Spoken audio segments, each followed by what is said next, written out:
Assalamu alaikum students, how are you all? Hope you all are fine at your home. I am your Urdu teacher and this is your Urdu book. Okay students, now open your books.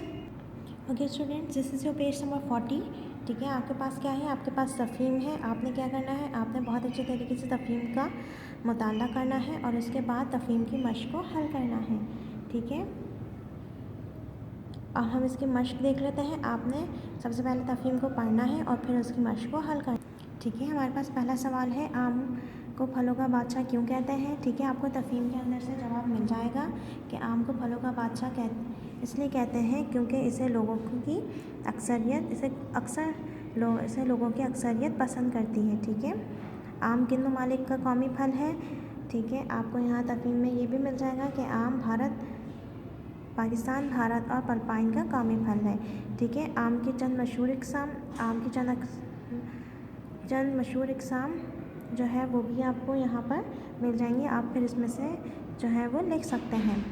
Okay, तख़मी और कलमी आम का फ़र्क, ये फ़र्क भी आपको अपनी तफ़हीम के अंदर से मिल जाएगा। ठीक है, तख़मी आम जो होता है वो कदरे छोटा होता है, इसकी गुठली बड़ी और छिलका मोटा होता है, जबकि कलमी आम बड़ा होता है, गुठली छोटी और छिलका पतला होता है। ठीक है, आम के 3 फ़ायदे लिखने हैं कि आम की गुठली मिसवाक के लिए इस्तेमाल होती है, दांत मजबूत और साफ़ होते हैं, आम तोहफे के तौर पर भी दिए जाते हैं।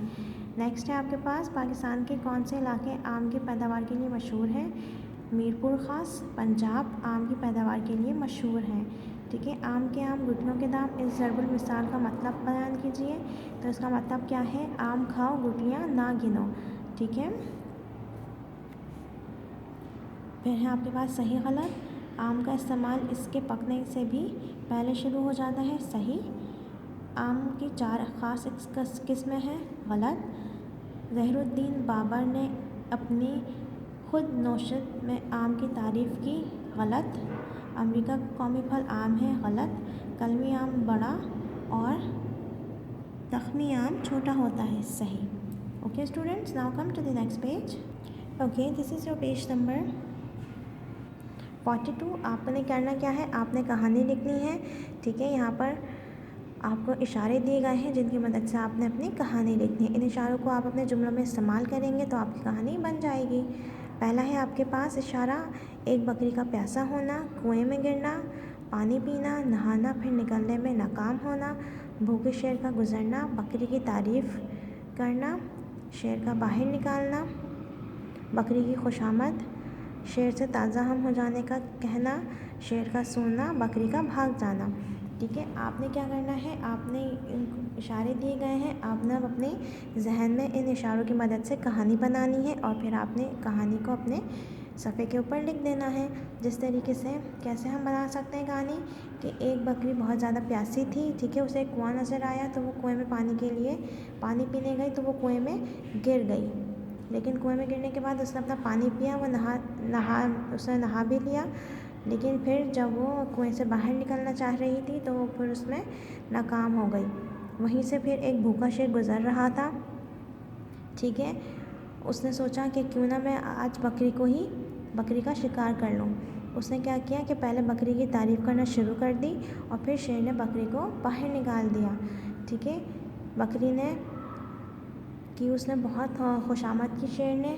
ठीक है, लेकिन फिर बकरी की समझ में आ गया कि शायद ये मुझे अपने शिकार के लिए इस्तेमाल करना चाहता है। तो उसने शेर से कहा कि आप आराम से पहले ताज़ा दम हो जाएं और फिर आराम से मेरा शिकार कर लीजिएगा। तो उसके बाद फिर शेर जो है वो सो गया और जैसे शेर सोया तो बकरी वहाँ से भाग गई। ठीक है, आप इसी तरीके से कोई भी कहानी बना सकते हैं। Okay students, now come to the next page. Okay students, यहाँ पर क्या है? हम आवाज़ अल्फाज का सही इस्तेमाल। ठीक है, यहाँ पर आपको बहुत सारे अल्फाज दिए गए हैं जिनकी आवाज़ सेम है। उन्हें क्या कहते हैं? जो अल्फाज दिखने में और लिखने में अलग होते हैं लेकिन उनकी आवाज़ सेम होती है, उन्हें क्या कहते हैं? हम आवाज़ अल्फाज कहते हैं। ठीक है, यहाँ पर आपको आवाज़ अल्फाज दिए गए हैं, आपने उनको सही ब्लैंक में फिल करना है। ठीक है, पहले आपके पास है ये गुंबद की डैश जैसे कहे वैसे सुने। ठीक है, यहाँ पर क्या आएगा? सदा। कौन सी सदा आएगा? आवाज़ वाला, ठीक है, यहाँ पर, ठीक है। ये वाला कहाँ आएगा? आपके पहले ब्लैंक में आएगा, ठीक है। और दूसरे में क्या आएगा? दूसरा वाला, सदा ऐश दवा दिखाता नहीं, ठीक है। आपने इसी तरीके से बाकी भी फिल करनी है। डैश कचाकच भरा हुआ था, क्या भरा हुआ था? कचाकच हाल। कौन सा वाला हाल आएगा? ये वाला या ये वाला? ये वाला, ठीक है। तो आप यहाँ पर ये वाला हॉल लिख लेंगे, ठीक है। दूसरी में है कहिए क्या डैश है, क्या हाल, कौन सा वाला हाल आता है? ये, ठीक है। तो आप यहाँ पर ये लिख लेंगे। ओके स्टूडेंट्स, आपने इसी तरीके से बाकी भी हल करने हैं। उम्मीद करती हूँ आपको अच्छा टॉपिक समझ में आ गया होगा। अगली वीडियो में अगले टॉपिक के साथ मिलते हैं, तब तक के लिए अल्लाह हाफिज़, अपना ख्याल रखें।